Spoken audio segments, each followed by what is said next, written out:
नमस्कार, स्वागत है दोस्तों।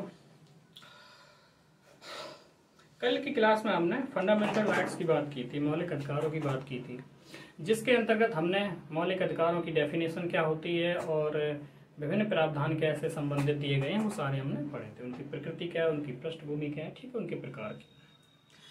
हम आ गए थे अनुच्छेद 12 पर। आज से हम अनुच्छेद 12 से स्टार्ट करते हैं। तो मौलिक अधिकारों की बात की जाए तो मौलिक अधिकार किसको प्रदान किए गए हैं? तो देश के नागरिकों को प्रदान किए गए, साथ ही साथ कुछ मौलिक अधिकार देश के गैर नागरिकों को भी प्रदान किए गए हैं। और किसके विरुद्ध प्रदान किए गए हैं? तो हमने कहा था राज्य के विरुद्ध, यानी कि हमें अधिकार दिए गए हैं तो किसके विरुद्ध दिए गए हैं, हमें सबसे पहले इस बात की नॉलेज होनी चाहिए, क्योंकि हम अंधतः अधिकारों की मांग उन्हीं लोगों से करेंगे। तो सबसे पहले हम चलते हैं आर्टिकल 12 पर। आर्टिकल 12, ठीक है। आर्टिकल 12 में क्या किया गया है? आर्टिकल 12 के अंतर्गत राज्य शब्द को परिभाषित किया गया है। राज्य शब्द को परिभाषित किया गया है।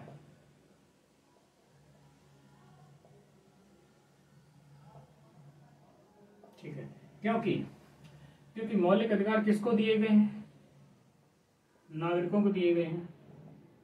और किसे दिए गए हैं? गैर नागरिकों को दिए गए हैं।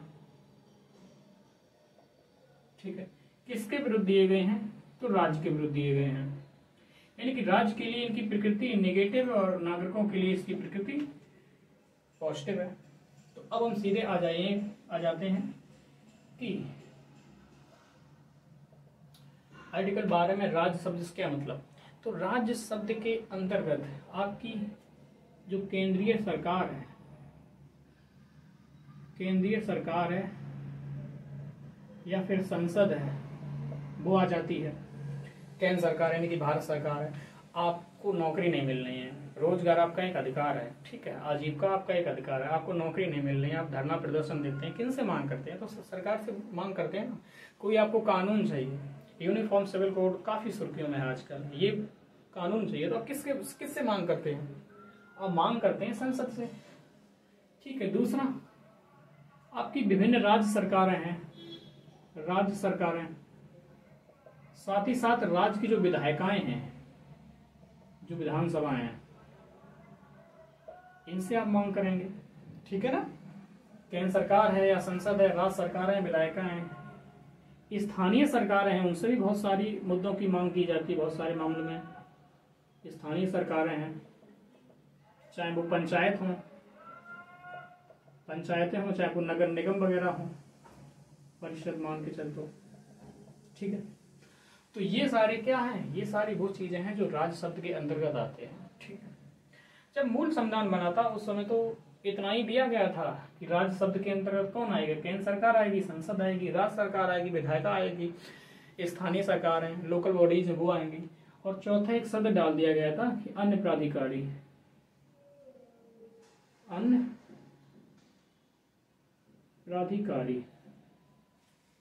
अब अन्य प्राधिकारी कौन कौन है इस बात पे चर्चा करते हैं। तो ये तो राज्य के अंतर्गत आते ही है। ये सब क्या है? राज्य है, यानी कि स्टेट है। इनसे आप मांग कर सकते हैं किसकी? आप फंडामेंटल राइट्स की इनसे मांग कर सकते हैं। ठीक है, हालांकि कुछ मौलिक अधिकार हमने कहा था राज्य के साथ साथ नागरिकों या फिर संस्थाओं के विरुद्ध भी दिए गए, चाहे आर्टिकल 15(2) हो, आर्टिकल 17 हो, आर्टिकल 23 हो, आर्टिकल 24 हो। इनमें क्या क्या लेगा हम ऑलरेडी आपको बता चुके हैं, फिर आगे की अलग क्लास में बता देंगे। तो अन्य प्राधिकारी कौन है? चूंकि संविधान है हमारे यहाँ पर, और संविधान की जो व्याख्या है, व्याख्या का अधिकार किसे दिया गया है? तो वो दिया गया आपके सुप्रीम कोर्ट को। ठीक है, संविधान की व्याख्या का अधिकार सुप्रीम कोर्ट ने दिया। तो सुप्रीम कोर्ट ने अपने बहुत सारे मामले लिए, उनमें कहा कि राज्य के अंतर्गत केवल ये ही नहीं आएंगी, बल्कि राज्य के अंतर्गत वो सभी एजेंसियां आएंगी, वो सभी संस्थाएं आएंगी जो राज्य सरकार के लिए ही काम करती हैं। यानी कि यहाँ पर सुप्रीम कोर्ट ने राज्य का विस्तारित रूप एक्सटेंडेड फॉर्म बता दिया है। अब उसमें कौन कौन है, इसके अंतर्गत सुप्रीम कोर्ट ने कहा है कि आपकी जो, जैसे कि आपका एनटीपीसी है क्योंकि सरकारी है, ये आ जाएगा आपका। आपकी एलआईसी है, लाइफ इंश्योरेंस कंपनी है, सरकारी है, ये आ जाएगा। आपकी जितनी भी वर्ल्ड यूनिवर्सिटीज हैं, यूनिवर्सिटीज हैं, ये राज्य की डेफिनेशन के अंतर्गत आते हैं। ठीक है, इसके अलावा आपकी HPCL है, ONGC है, OICL है। ठीक है, ये आ जाएगा। आपका रेलवे है, रेलवे हुआ, आपका एविएशन सेक्टर हुआ, ये जहाँ हवाई जहाज, आपकी जहाज रानी हुआ, ये सारे किसके अंतर्गत आते हैं, राज्य के अंतर्गत। या इसके अलावा भी कुछ है, आपकी जो पुलिस है, आपकी जो आर्मी है, ये सब किसके अंतर्गत आते हैं, स्टेट के अंतर्गत है। They are come under the state. ठीक है, तो पुलिस है, आपकी आर्मी हुआ, ये स्टेट है। जैसे कि हमने आपको अधिकार दिया है, कैसा, हमने आपको अधिकार दिया है कि आपको अगर गिरफ्तार किया जा रहा है तो उससे पहले आपको गिरफ्तारी के कारण आपको बताना जरूरी है। आपको अपना मन मर्जी का वकील करने का आपको अधिकार है, कोई भी आप अपना अधिवक्ता चुन सकते हैं। साथ ही साथ गिरफ्तारी के 24 घंटे के अंतर्गत उसके भीतर आपको जिला मजिस्ट्रेट के सामने प्रस्तुत किया जाएगा। ठीक, न्यायिक मजिस्ट्रेट ही निर्णय करेगा कि आपको अंदर रखना चाहिए गिरफ्तारी में या आपको गिरफ्तारी में नहीं रखना चाहिए। ठीक है, तो ये सारे हमारे अधिकार हैं, लेकिन किसके विरुद्ध दिए गए हैं, जब हमें पुलिस गिरफ्तार करती है इसके विरुद्ध दिए गए हैं, तो यही तो राज्य है। आर्मी के विरुद्ध बहुत सारे अधिकार दिए गए हैं, एनडीपीसी, एलआईसी, यूनिवर्सिटीज। अब रेलवे की बात करें, रेलवे में सभी व्यक्ति बैठ सकते हैं। कल को रेलवे वाले ये कहने लगे कि खास समुदाय के लोग इसमें नहीं बैठ सकते, तो ऐसा नहीं हो सकता है, क्योंकि राज्य के विरुद्ध हमें सारे अधिकार दिए गए हैं। ठीक है, जैसे कि आरक्षण आपको सरकारी नौकरियों में रिजर्वेशन होगा, तो वो रिजर्वेशन रेलवे में भी तो होगा, वो रिजर्वेशन एविएशन सेक्टर में भी तो होगा, ONGC में होगा, HPCL में भी होगा, जहाज रानी में भी होगा, जितनी भी सरकारी चीजें हैं। ओके, तो ये सारे होगा। लेकिन वर्तमान में कुछ चीजें और देखो, जब देश आजाद हुआ था उस समय हमने आपको बताया था कि हमने संविधान के अंतर्गत जो शासन प्रणाली थी वो उदारवादी अपनाई थी। देश आजाद हुआ,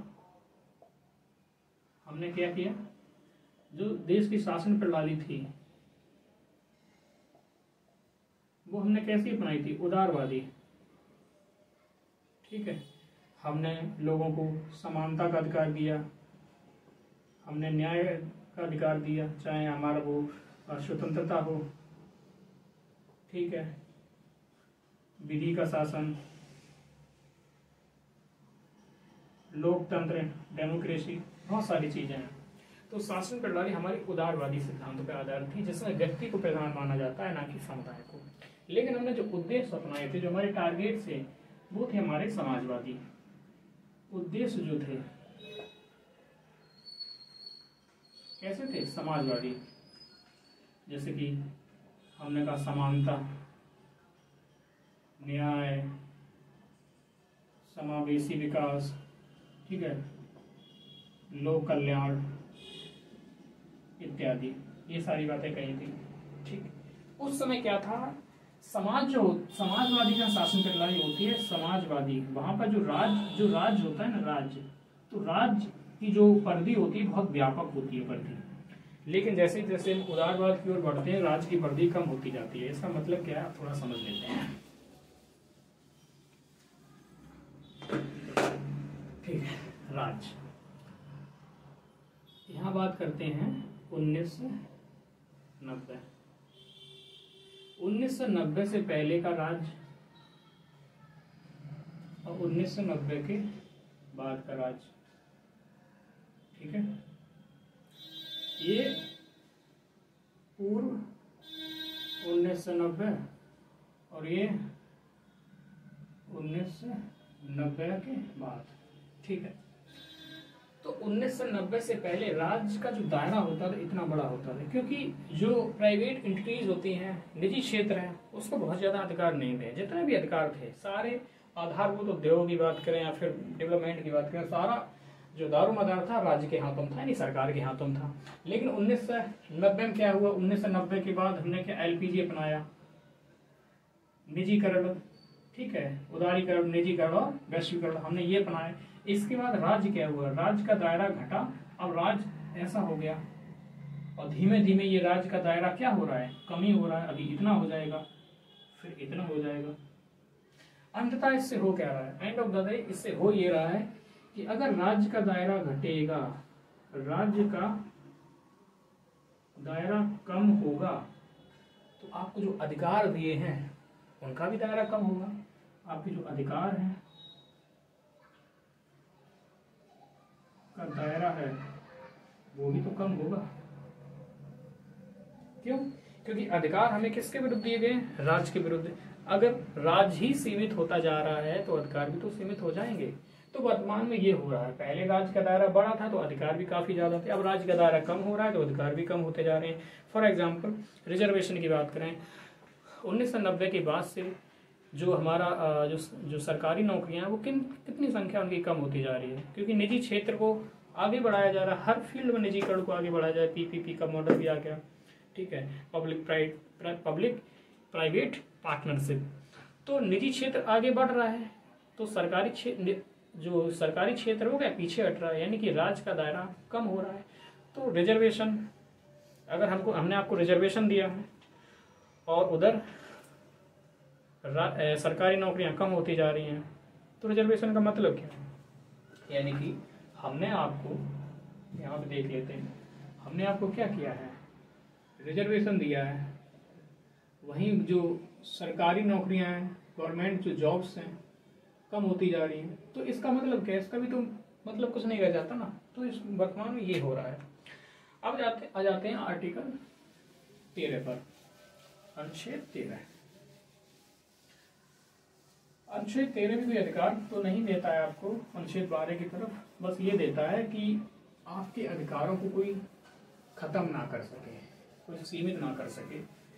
इसके संदर्भ में सुप्रीम कोर्ट आपको सुरक्षा देता है, न्यायपालिका आपको आपके अधिकारों का संरक्षण करती है, ठीक है।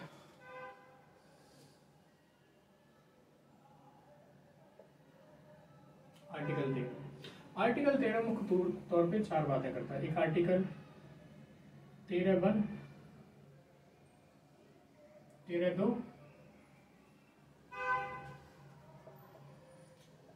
13(3) और ये हो जाएगा आपका 13(4), ठीक है। एक सेकंड,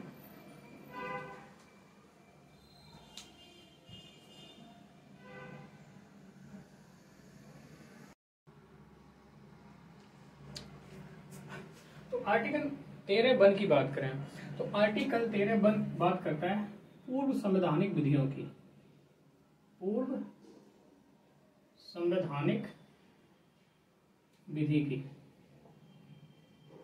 यानी कि आर्टिकल 13(1) में ये कहा गया था जब संविधान बना उस समय कि कोई भी विधि, अगर राज्य कोई विधि ऐसी बनाता है जो मौलिक अधिकारों का उल्लंघन करती है तो उसे निरस्त कर दिया जाएगा, खारिज कर दिया जाएगा। कौन करेगा?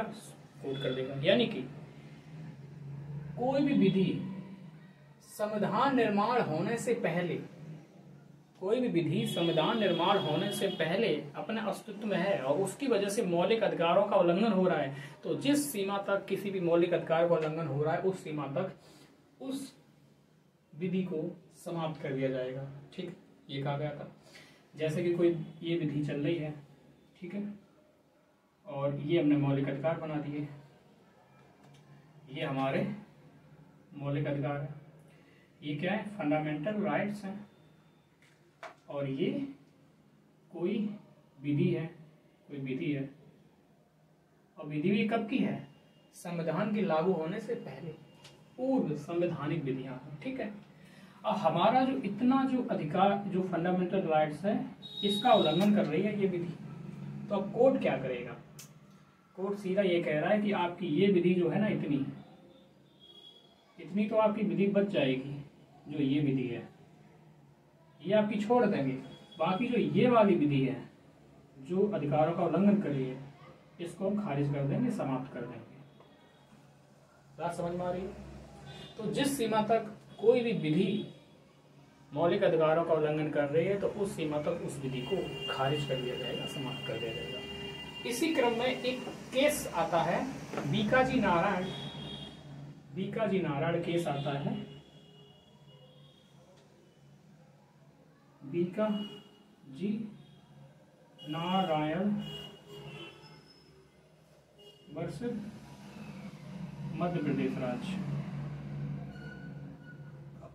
1955 का केस था। ठीक है, बीकाजी नारायण वर्सेस मध्य प्रदेश राज्य, 1955 का एक केस था।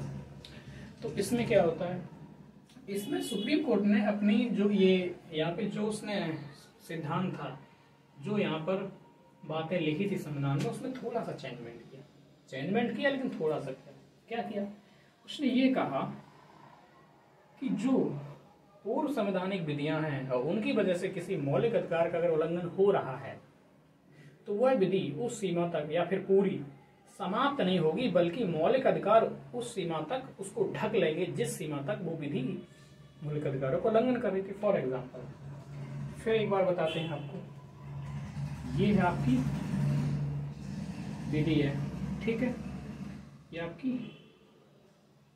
पूर्व संवैधानिक विधि है, ठीक, और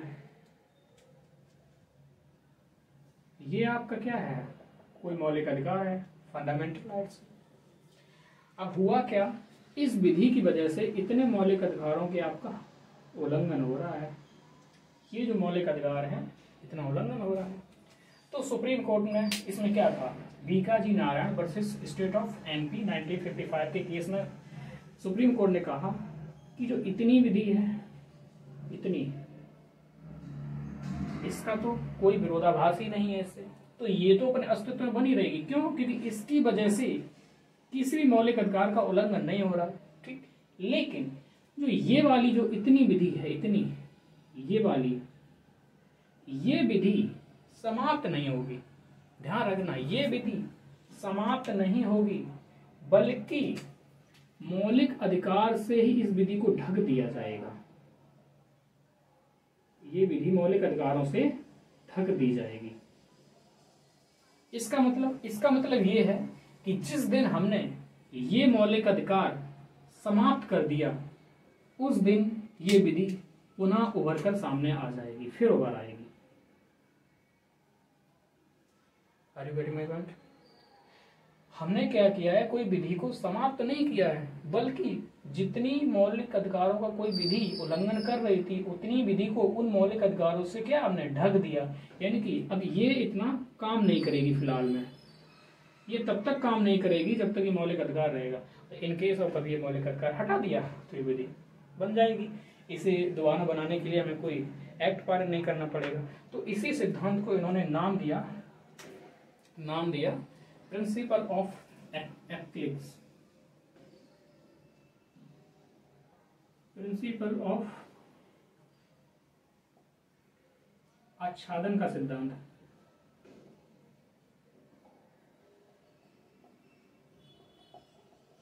समझ में आई ये बात? आच्छादन का सिद्धांत क्या, यानी कि आपकी कोई भी विधि समाप्त नहीं की जाएगी, बल्कि वो ढक दी जाएगी, और जैसे मौलिक अधिकार समाप्त होगा कभी भी, वो पुनः उभर के सामने आएगी, काम करने लगेगी। तो आर्टिकल 13 क्लास 1 में ये बात कही गई। अब बात करते हैं 13 क्लास 2 की।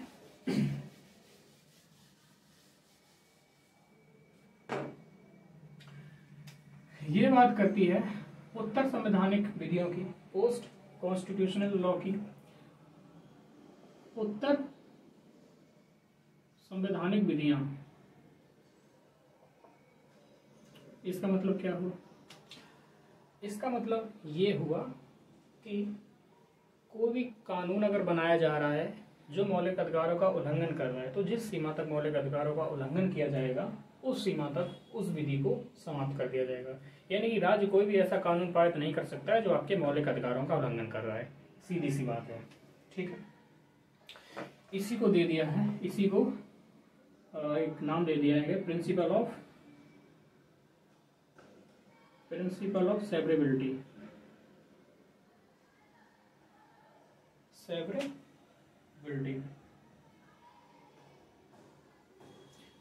करणीयता का सिद्धांत।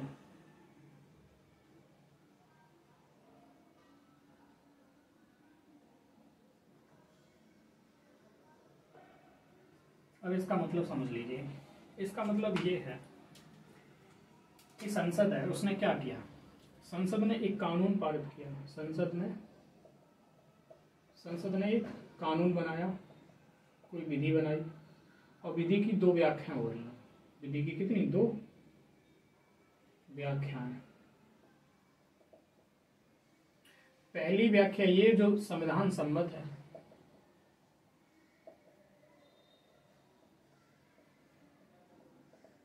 और दूसरी व्याख्या संविधान से क्या है? असंगत है, ठीक है।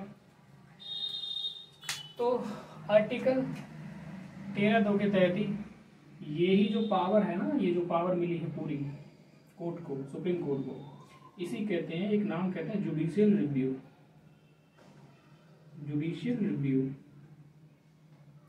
न्यायिक पुनरावलोकन, न्यायिक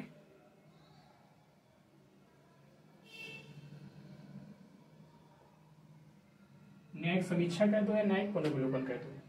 तो क्या करेगा संसद? इस कानून को न्यायिक पुनर्विलोकन करेगा। दो व्याख्याएं, एक संविधान से क्या है? सम्मत है, एक संविधान से क्या है? असंगत है। तो न्यायपालिका क्या करेगी? इसको तो वैधानिकता प्रदान कर देगी, ये ठीक है, क्योंकि संविधान के प्रावधानों के अनुरूप है, लेकिन ये उसके विरुद्ध है, तो इसको क्या? खारिज कर देगी, ठीक है। यहीं से न्यायिक समीक्षा का एक कंसेप्ट निकलता है। तो न्यायिक समीक्षा का कंसेप्ट क्या होता है?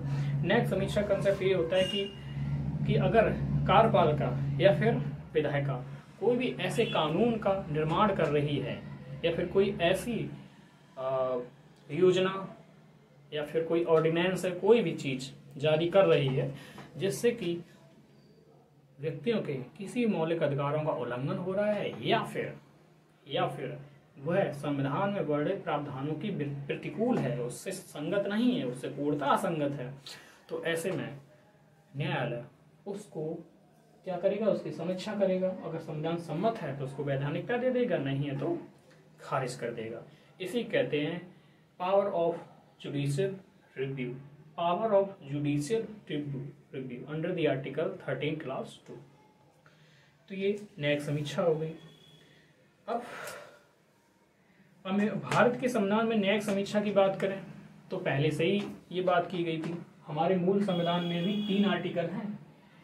एक तो आर्टिकल 13(2) हो गया, आर्टिकल 13 हो गया, आर्टिकल 32 हो गया, आर्टिकल 226 हो गया। ये 3 वो आर्टिकल हैं जो न्यायपालिका को शक्ति देते हैं कि वो न्यायिक समीक्षा करे, ठीक है। लेकिन अमेरिका के संदर्भ में बात की जाए तो अमेरिका को उसके मूल संविधान में इस तरह की कोई शक्ति नहीं दी गई थी। हालांकि उसके एक बाद में एक केस आता है, बहुत लोकप्रिय केस है 1803 का, मार्वरी बनाम मेडिसन। उस केस में इन्होंने न्यायिक पुनर्विलोकन की शक्ति का विकास किया, जुडिशियल रिव्यू का विकास किया। किसने? वहां की न्यायपालिका ने, ठीक है। ये सारी चीजें क्लियर हो गई। अब 2 एग्जाम्पल देख लें, क्या मतलब है न्यायिक समीक्षा और इन सब चीजों का।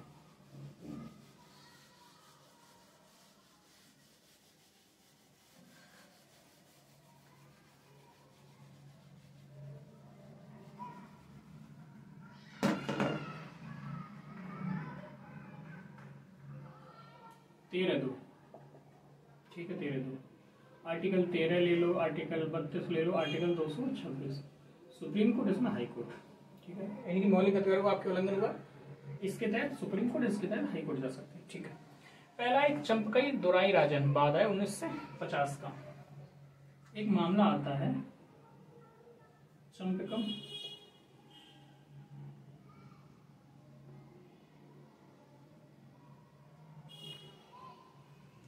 चंबकम Dorairajan versus Madras, state of Madras. ये मामला है 1950 का, ठीक, 1950 का ये मामला है, ठीक है। यानी कि अगर कोई प्रावधान संविधान मौलिक अधिकारों का उल्लंघन कर रहा है तो उसे कैसे न्यायपालिका शून्य करती है, इस बात को हम बता रहे हैं। हुआ क्या, हुआ ये, आपको पता है कि संविधान का जो भाग 3 है, भाग 3 है, इसमें क्या दिया गया, फंडामेंटल राइट्स दिए गए जो कि हम पढ़ रहे हैं। और एक संविधान का भाग और है, भाग 4, उसमें क्या दिया गया है, डीपीएसपी दिए गए हैं, ठीक है। भाग 3 मौलिक अधिकारों में जो दिए गए हैं वो सभी नागरिकों को प्राप्त है, ये राज्य का कर्तव्य है, ये भी धीमे धीमे नागरिकों को मिले, ठीक है। हुआ क्या,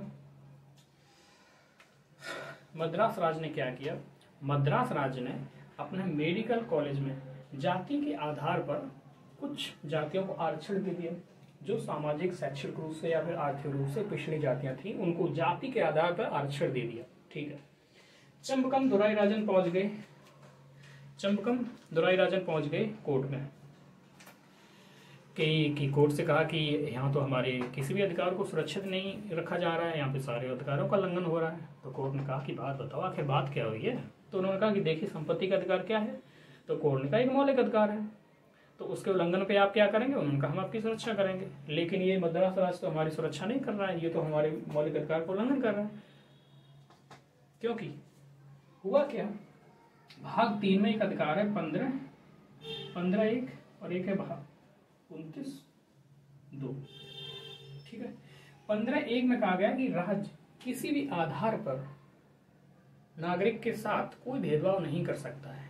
कुल मिलाकर के 5 आधार दिए गए, जाति, धर्म, जाति यानी मूल वंश, जन्म स्थान और लिंग। इन बेसिस पर राज्य किसी भी नागरिक के साथ कोई भेदभाव नहीं कर सकता है, ठीक।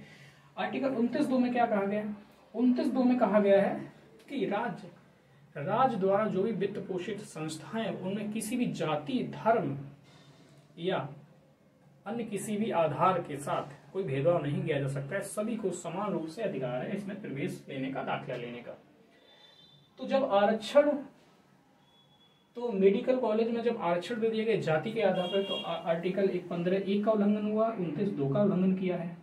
तो ये जो चंबकम थे, चंबकम पहुंच गए आर्टिकल 32 के तहत सीधे कहां, सुप्रीम कोर्ट में, सुप्रीम कोर्ट में पहुंच गए। तो सुप्रीम कोर्ट ने कहा देखिए ऐसा है कि आर्टिकल 15(1) और 29(2) का उल्लंघन हो रहा है। कौन कर रहा है, मद्रास राज्य कर रहा है। क्यों, क्योंकि उसने मेडिकल कॉलेज में रिजर्वेशन दिया है, किसके आधार पे, कास्ट बेसिस पे। तो इससे आर्टिकल 15(1) और 29(2) का उल्लंघन हो रहा है, जो कि गलत है। चूंकि इन्होंने कहा था यहाँ पर अगर राज्य कोई भी ऐसी विधि या कानून बना रहा है जिससे किसी व्यक्ति के मौलिक अधिकारों का उल्लंघन हो रहा है, तो हम उस विधि को खारिज कर देंगे।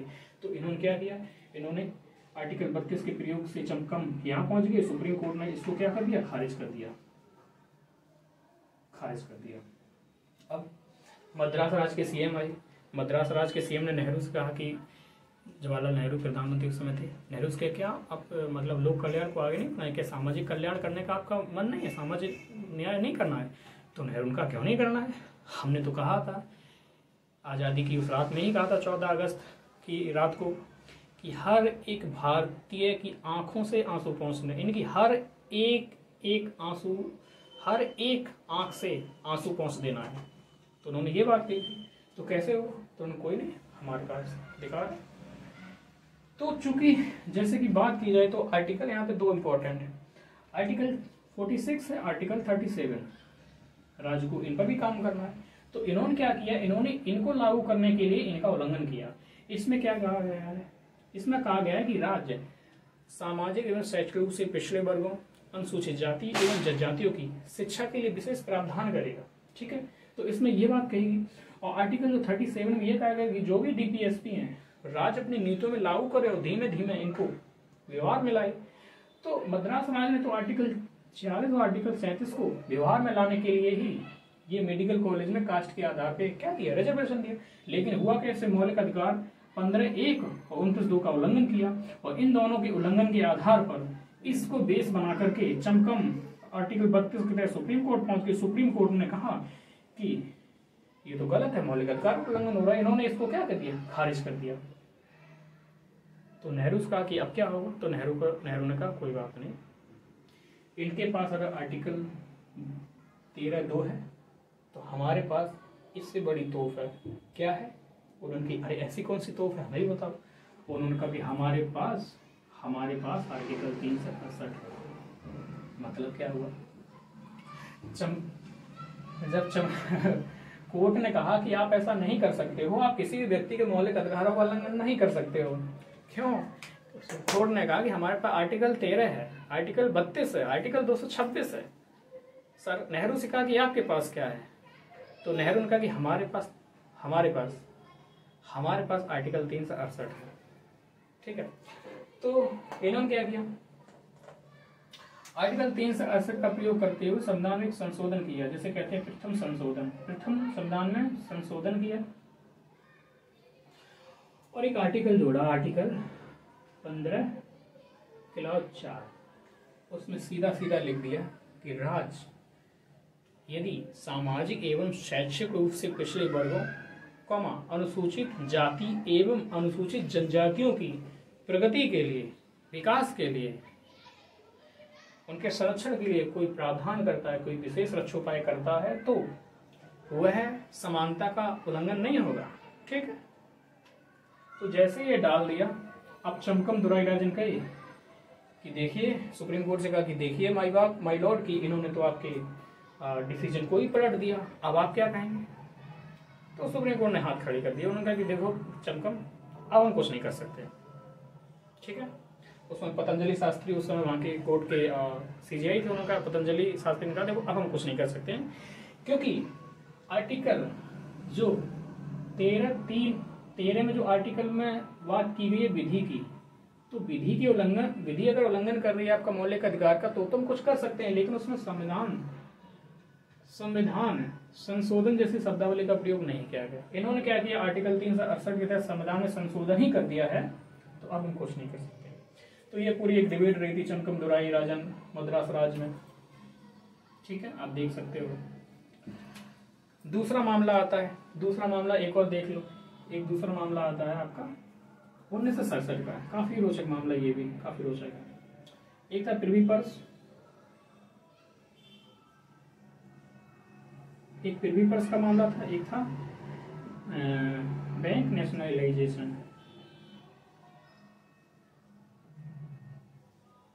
कितना 14। इंदिरा गांधी यहीं सत्ता में, इंदिरा गांधी की स्थिति इस समय कमजोर थी, तो इन्होंने कहा कि जनता को अपने पक्ष में कर लो। इन्होंने समाजवादी जो उद्देश्य थे, जो टारगेट से, उनको लागू करना शुरू किया। इन्होंने प्रिवी पर्स को समाप्त कर दिया और 14 बैंकों को राष्ट्रीयकरण कर दिया। प्रिवी पर्स वो था जो हमारी 565 जो भी देशी रियासतें थी आज़ादी के समय, तो उन्होंने भारत संघ के साथ विलय किया था, भारतीय संघ में मिल गई थी, और इसके एवज में भारत सरकार इनको हर वर्ष एक मोटी रकम देती थी, जिससे इनका विलासतापूर्ण जीवन निर्वाह हो सके, काफी अच्छे से हो सके। तो इन्होंने ये समाप्त कर दिया प्रिवी पर्स। दूसरा, बैंकों का राष्ट्रीयकरण कर दिया। अब क्या हुआ, अब आपको पता है कि आर्टिकल 31, आर्टिकल जो इससे आर्टिकल जो 31 है, आर्टिकल जो 29 क्लॉज 1 क्लॉज F है, इसका उल्लंघन हुआ। तो ये पहुंच गई कोर्ट में। कोर्ट ने क्या किया, कोर्ट ने किया कि इंदिरा गांधी के प्रिवी पर्स का मामला था, इसको भी समाप्त कर दिया, इसको भी खारिज कर दिया, दोनों को खारिज कर दिया। तो आप देखो पावर ऑफ आर्टिकल 13 क्लास 2 13 और क्लास 2 की जो पावर है वो आप देख सकते हैं इन सब मामलों में। ठीक है, हालांकि इसको बाद में संविधान में संशोधन के माध्यम से इनको बाद में लागू किया गया था। अगला है 13(3).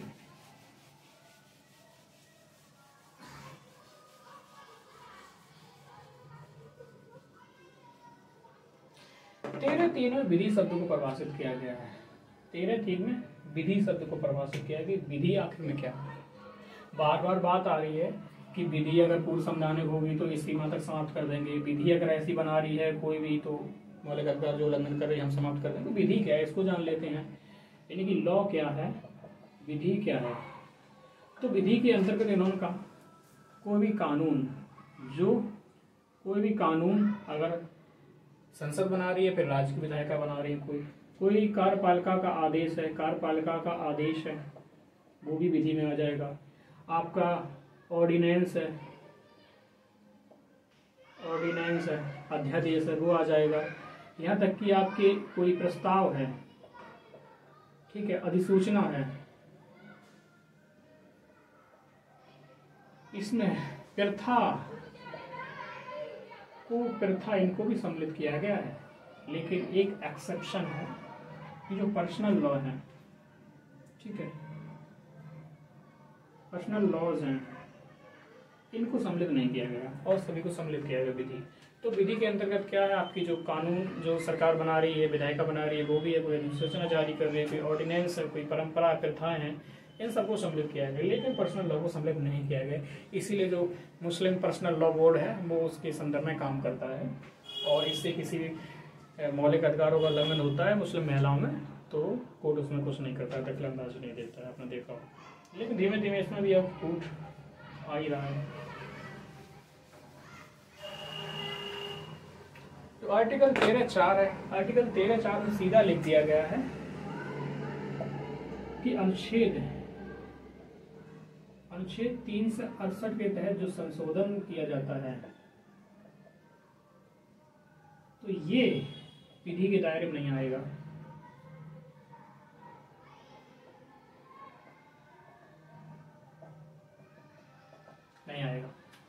यानी कि इन सब में विधि आ रही है, लेकिन आर्टिकल 13(4) में ये कह दिया गया आर्टिकल 368 के जो भी संविधान में संशोधन किया जाता है उसको विधि के अंतर्गत नहीं सम्मिलित किया जा सकता है। इसका मतलब ये हुआ कि अभी कहा जा रहा था कोई भी विधि अगर किसी भी सीमा तक या जिस सीमा तक मौलिक अधिकारों का उल्लंघन कर रही है तो उस सीमा तक उस विधि को समाप्त कर दिया जाएगा, खारिज कर दिया जाएगा, ये हम बता चुके हैं। तो वो यहाँ नहीं होगा। संविधान में संशोधन के माध्यम से सरकार या विधायिका कोई ऐसी कानून या कोई ऐसा एक्ट ला सकता है संशोधन के माध्यम से, याद रखना, जो किसी मौलिक अधिकार का उल्लंघन कर रहा है या फिर उसको छीन रहा है या कटौती कर रहा है या वृद्धि कर रहा है। तो यहाँ पर कोर्ट अभी तक की स्थिति ये थी, कुछ नहीं कर सकता था। यानी कि विधि के द्वारा आप मौलिक अधिकारों को सीमित नहीं कर सकते हो, लेकिन संविधान में संशोधन के माध्यम से आप मौलिक अधिकारों को सीमित कर सकते हो। सीधा मतलब ये है, ठीक है।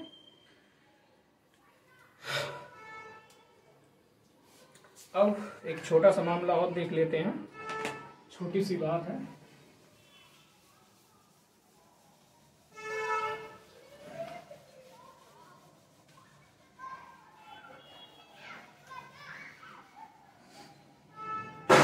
छोटी सी बात यह है कि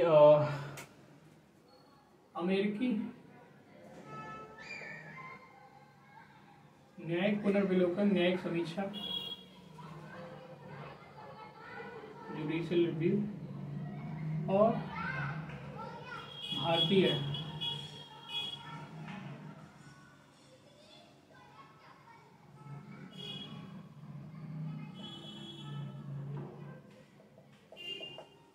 में अंतर क्या है, ठीक है। अमेरिका की जो न्यायिक समीक्षा है और भारतीय न्यायिक समीक्षा है, इसमें अंतर क्या है? तो इसमें अंतर ऐसे ही देख लेते हैं, लिखते हैं। पहला, जो अमेरिकी संविधान है तो अमेरिकी संविधान में, मूल अमेरिकी संविधान में किसी भी प्रकार की न्यायिक समीक्षा का कोई उल्लेख नहीं किया गया था, ठीक है। यानी कि अमेरिकी संविधान में ऐसा कोई आर्टिकल नहीं डाला गया था जिससे कि न्यायपालिका संविधान की समीक्षा कर सकती हो, उसे पावर मिलती हो। लेकिन जबकि भारतीय संविधान में आर्टिकल 13(2) डाल दिया गया था, जिसके तहत न्यायपालिका को यह अधिकार दिया गया था कि किसी भी मामले की न्यायिक समीक्षा कर सकती है और अगर कोई विधि अवैध है, संविधान से असंगत है, तो उसको खारिज कर सकती है, ठीक है। ये डाल दिया गया था। फिर हुआ क्या, चूंकि अमेरिका में एक केस आया था 1803 का मार्बरी बनाम मेडिसन, बहुत प्रसिद्ध काफी लोकप्रिय केस था। तो उस केस में ही जो पावर ऑफ जुडिशियल रिव्यू है न्यायपालिका की, वो विकसित हुई थी। अब बात की जाए कि अमेरिकी न्यायिक समीक्षा और भारतीय न्यायिक समीक्षा में मजबूत किसकी है, तो अमेरिकी न्यायिक समीक्षा बहुत मजबूत है। क्यों?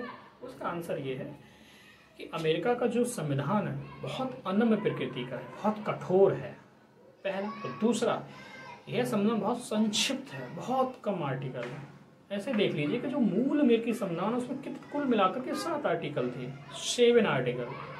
ऑन द अदर हैंड भारतीय संविधान की बात करें तो मूल संविधान में 395 अनुच्छेद थे। तो भारतीय संविधान के अधिकांश प्रावधान नम्य है, फ्लेक्सिबल, और साथ ही साथ इसके जो व्यापक संविधान हमारा लिखा हुआ है। अमेरिकी संविधान में प्रावधान कैसे हैं? अनम्य प्रकृति के, कठोर प्रकृति के, और साथ ही साथ संक्षिप्त है। अंततः होता क्या है? इससे होता यह है कि विधायिका इनमें आसानी से संशोधन नहीं कर पाती है, और इसलिए न्यायपालिका को बार बार आना पड़ता है इसकी व्याख्या करने के लिए, क्योंकि अस्पष्ट प्रावधानों की व्याख्या कौन करता है? सुप्रीम कोर्ट ही करता है। तो बार बार चाहे संविधान में संशोधन की बात आए, चाहे व्याख्या की बात आए, तो न्यायपालिका को बार बार आना पड़ता है, और जब बार बार आती है तो धीमे धीमे वो बहुत मजबूत होती है। तो पावर और जुडिशियल रिव्यू अमेरिकी संविधान की बहुत मजबूत हो चुकी है। ठीक है। दूसरा, हमारे यहाँ की स्थिति क्या है? हमारे यहाँ की स्थिति ये है कि न्यायिक समीक्षा हमारे यहाँ की काफ़ी मजबूत है, क्योंकि चाहे राज्यपाल हो, राष्ट्रपति हो, इनके की जो स्वाविवेक की शक्तियाँ हैं वो भी इसकी न्यायिक समीक्षा के दायरे में आती हैं। लेकिन एक बात याद रखना होगा कि भारत की बात करें तो इसमें न्यायपालिका स्वतः संज्ञान नहीं ले सकती है। इसका मतलब है कि अगर आपके किसी अधिकार का उल्लंघन हो रहा है तो सबसे पहले आप अपील करें, आप पहुंचें कोर्ट में, आप बताएं उनको कि हमारे अमुक अधिकार का उल्लंघन हुआ है, तब जाकर आपको वो उपचार करेगा, समीक्षा करेगा। दूसरा ये कि जब कोई विधि या कानून लागू हो जाता है जिसने आपके किसी अधिकार का उल्लंघन किया है, तो उसके लागू होने पर ही उसकी समीक्षा की जाएगी। ऐसा नहीं कि कानून बन रहा है, आप कोर्ट में पहुंच जाए, देखिए ऐसा कानून है, इसमें ये हमारे अधिकार उल्लंघन हो रहे हैं, और सुप्रीम कोर्ट उसकी जांच करने लगे। नॉट एट ऑल, ऐसा कभी नहीं कर सुप्रीम कोर्ट करेगा। सुप्रीम कोर्ट तभी ऐसा करेगा जब वह लागू हो जाएगा। ठीक है। तो वर्तमान में स्टेटस क्या है? वर्तमान में यह है कि न्यायपालिका की बात करें तो हमारे यहाँ न्यायपालिका लगभग हर चीज की न्यायिक समीक्षा कर सकती है। और मेनली 1973 का जो केशवानंद भारती बनाम केरल राज्य का जो केस आया था, उसके बाद से तो बहुत ज़्यादा मजबूत हो चुकी है न्यायपालिका, जब उसने डॉक्ट्रिन ऑफ बेसिक स्ट्रक्चर दी है। तो उसके बाद से न्यायपालिका लगभग हर मामले की न्यायिक समीक्षा कर सकती है, जुडिशियल रिव्यू कर सकती है। तो वर्तमान में अगर आपसे ये पूछ लिया जाए कि विधायिका सर्वोच्च है या फिर न्यायपालिका, तो दोनों चेक एंड बैलेंस पर काम करती हैं, दोनों एक दूसरे को प्रतिसंतुलित करती रहती हैं। लेकिन कहीं ना कहीं वर्तमान में बात की तो न्यायपालिका थोड़ी सी ज़्यादा मजबूत स्थिति में बनस्पत विधायिका के। ठीक है, आपको चीज़ें समझ में आई होंगी। नमस्कार।